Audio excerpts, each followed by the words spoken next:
these beautiful chairs. I finally finished putting together, furnishing my apartment little by little. Look at this.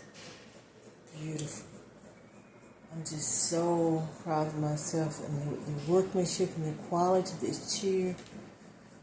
Wow.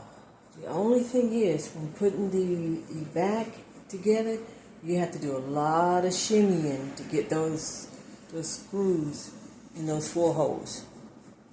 That part, I really believe, should take 2 people to do that. But the end result, look at that.